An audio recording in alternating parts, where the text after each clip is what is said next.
Nous sommes la moyenne des personnes que nous fréquentons. Avec Génération Do It Yourself, je vous propose de rencontrer ensemble des entrepreneurs, sportifs ou artistes qui vont littéralement faire exploser notre moyenne.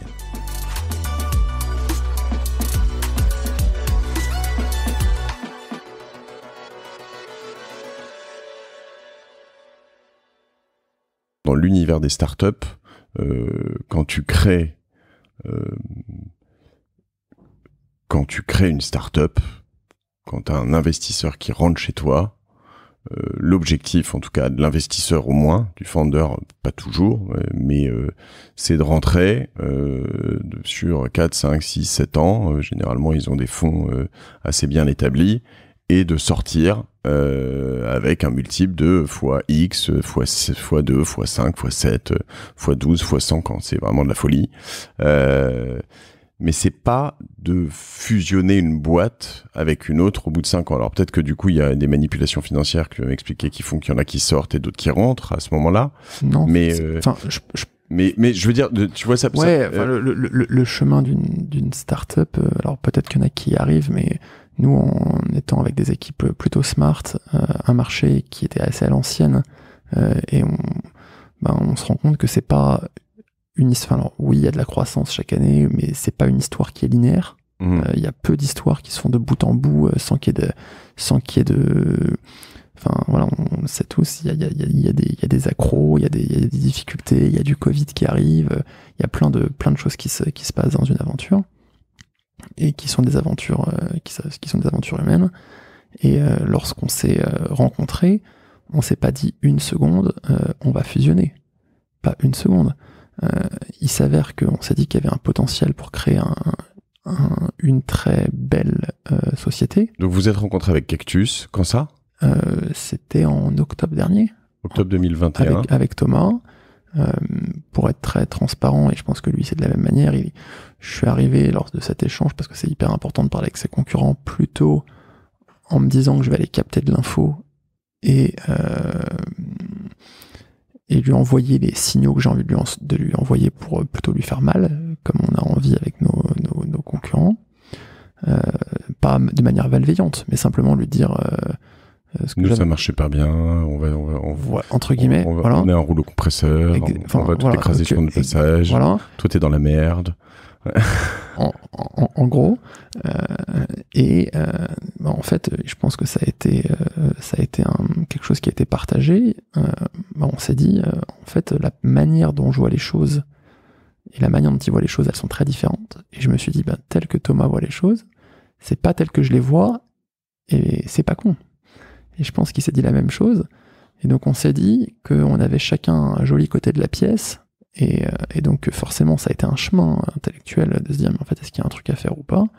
Et on s'est dit, mais en fait, on crée vraiment un bulldozer et un Il s'est fait où ce rendez-vous, ce premier rendez-vous ? Il s'est fait dans une salle de réunion chez un fonds d'investissement. Ah, il y avait quand même un de vos fonds qui était à la manœuvre derrière. Alors, c'était pas des fonds, c'était plutôt nos board members qui nous poussent en fait à nous rencontrer. Voilà. Ok. Pourquoi ? Parce que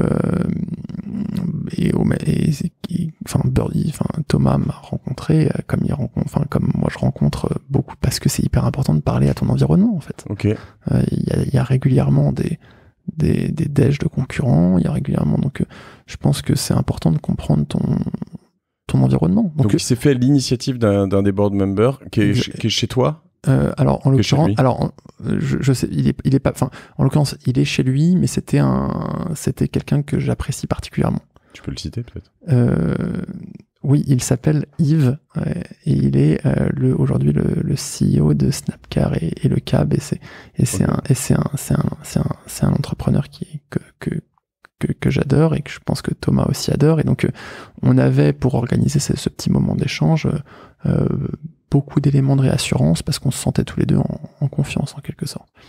Mais on s'est pas dit au départ. Je pense que Yves a toujours eu ça derrière la tête, parce que c'est quelqu'un de... Vous êtes fait manipuler, les mecs. Non. Le Yves, il vous a, mais... Ouais. Non mais Yves Wesselberger, c'est ça? Exactement. En fait, j'avais très peur d'articuler son nom qui est compliqué. Voilà, exactement. J'avais pas envie parce que j'ai pas envie qu'il m'en veuille ensuite. Mais en tout cas, voilà. Donc Thomas, c'était un de ces hommes de confiance, Yves. Et moi, je le connaissais depuis plusieurs années. Donc quand on s'est rencontrés, on s'est dit qu'il fallait qu'on se revoie parce que on n'a pas vraiment décroché de ce meeting. On s'est dit ça vaut le coup de se reparler, ça vaut le coup de creuser, ça vaut le coup de comprendre. Et plus on a creusé, et plus on s'est dit, mais en fait, si on arrive à mettre un peu de l'ego de côté, on peut vraiment construire ce que l'un et l'autre, on n'a pas réussi aujourd'hui à construire. Et là, c'est peut-être le moment où on peut peut-être dire un mot sur le Covid, parce qu'au moment où on se rencontre, le marché il repart très fort. Donc c'est pas que les deux entreprises sont...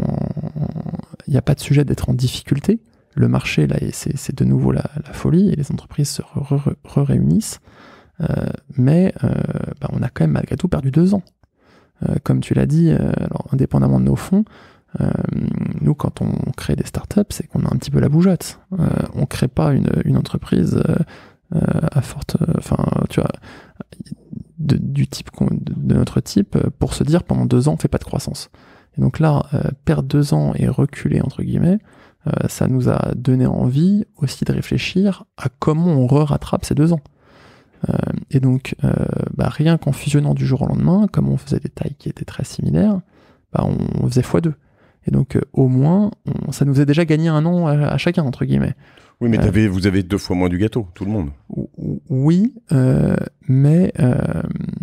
c'est la taille totale de la boîte qui compte, tu veux dire? En fait, on a fait plusieurs paris. On a fait plusieurs paris du fait que sans une équipe hyper complète, avec vraiment les bons talents, on gagne pas, on construit pas une vraie entreprise solide, avec un produit qui soit vraiment disruptif,